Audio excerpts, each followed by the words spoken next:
The coronavirus outbreak has taken the world by storm, spreading rapidly and forcing countries to ground flights and close businesses to limit its spread. With summer here, Humboldt County high school students face uncertainty about what they will and won't be able to do. Many feel this virus is affecting their lives while they don't fully understand why. Heron TV gave high school students the opportunity to ask questions for Humboldt County's Director of Public Health, Dr. Teresa Frankovich. Dr. Frankovich answered these questions to catch students up to speed about what things will look like in the coming months. My name is Fiona Murphy, the editor-in-chief of the Arcata High School Pepperbox. My name is Randy Mavidi. I go to Academy of the Redwoods. I'm a senior in high school this year, and my current plans are to go to college in Massachusetts. My name is Mason Cabral, and I attend Academy of the Redwoods. I was wondering when we can realistically expect schools to open. So, first of all, I just want to say hello to everybody, and thanks for doing this. I think it's a great idea. I am really hopeful that we're going to see school in the fall. What's difficult to say is exactly what school's going to look like. It's possible that if we're really having a difficult time with COVID, that school may begin as virtual and change over the course of the year. It's also possible that if things are going really well, that we'll be doing school quite a bit as we do normally. Again, there's also a possibility that we'll be somewhere in the middle. That'll be a combination of going to school on some days, maybe using distance learning on other days.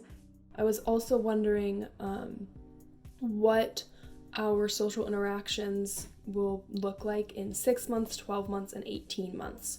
I think our interactions in 6, 12, and 18 months, really hard to tell you. Don't lose hope about this because I think as we go forward, things are going to start to look more and more normal. It's just going to take us a little while to get there.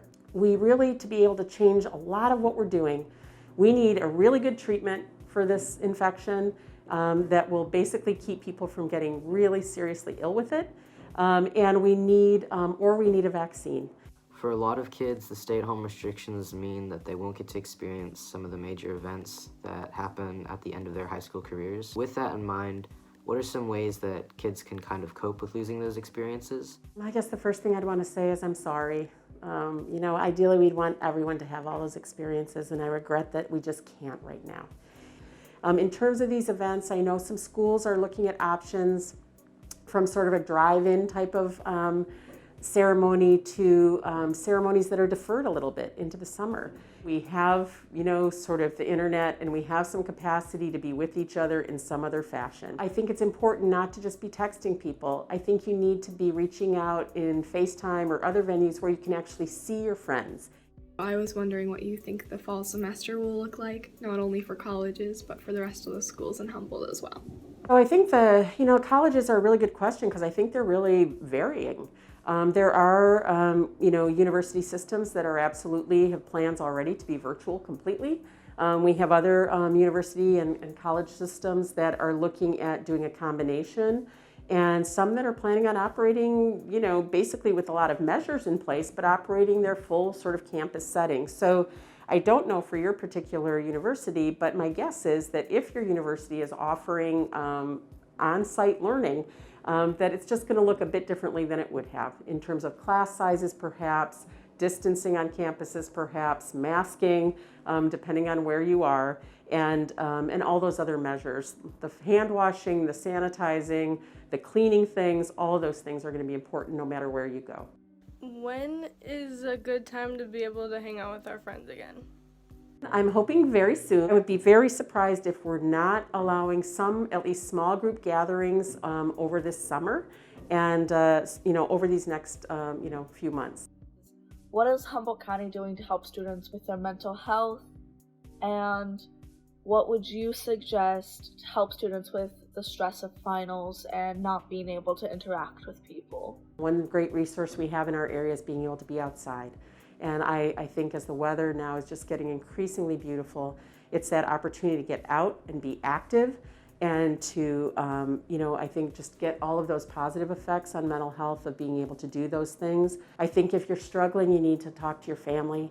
I think if you're struggling and your family is, a difficult place to go for help, then I think you need to reach out. And if you need help identifying some resources that you can get to, just call us at 441-5000 and we can help link you with some resources.